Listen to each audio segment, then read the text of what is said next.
Imagine waking up and realizing your own body is a decaying corpse.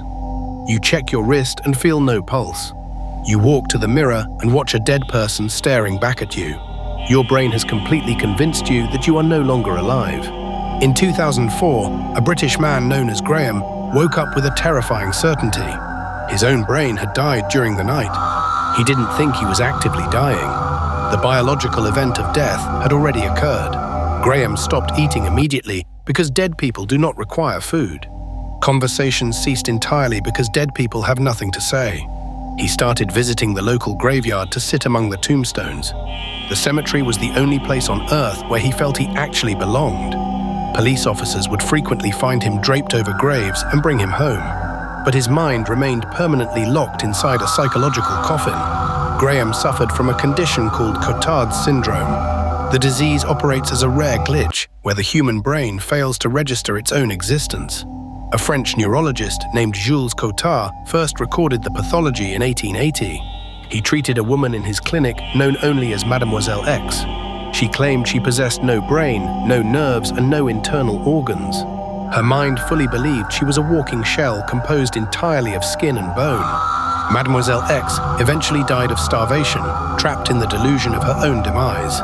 For over a century, doctors treated walking corpse syndrome as a severe psychiatric disorder. They assumed the delusion functioned merely as an extreme manifestation of clinical depression. But Graham's specific case shattered that medical assumption entirely. In 2013, doctors referred Graham to Dr. Adam Zeman at the University of Exeter. Dr. Zeman wanted to see what a dead brain looked like while it was talking. He placed his patient inside a high-resolution positron emission tomography scanner. A PET scan tracks the active metabolism of glucose coursing through the brain. The imaging machine shows exactly which neural areas are firing and which remain completely silent. Those final test results left the British research team completely stunned. Graham's frontal and parietal lobes appeared practically dark on the monitor. These specific regions control complex motor function, memory, and vital sensory processing. More importantly, they form the core default mode network generating your sense of self. The metabolic activity inside Graham's skull resembled someone under heavy surgical anesthesia. The scans matched the brainwaves of a patient locked in a deep coma. Yet Graham sat awake, moved his limbs, and answered direct questions. His consciousness functioned at an energy level never before seen in a waking human. The digital scan provided the very first physical proof of walking corpse syndrome. Graham's physical brain wasn't simply imagining it was dead. Large functional portions of his neural network had actually shut down entirely. The baseline electrical hum of human consciousness had completely flatlined. He felt dead because the precise neural circuits registering life remained offline. This bizarre phenomenon stems from a complete disconnection in the brain's facial recognition network. When you look in the mirror, your visual cortex immediately identifies your face. A rapid electrical signal shoots straight to the amygdala, the emotional center of the brain.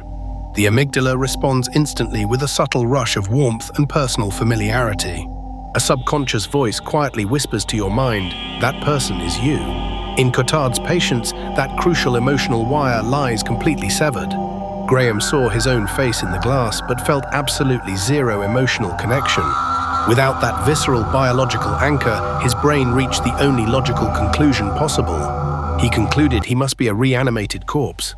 The dark implications of Dr. Zeman's scanner go much deeper than a rare medical anomaly.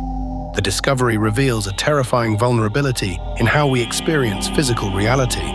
Your daily sense of being alive is not an inherent, undeniable truth. Consciousness remains merely a delicate neurological signal generated by a cluster of fragile cells.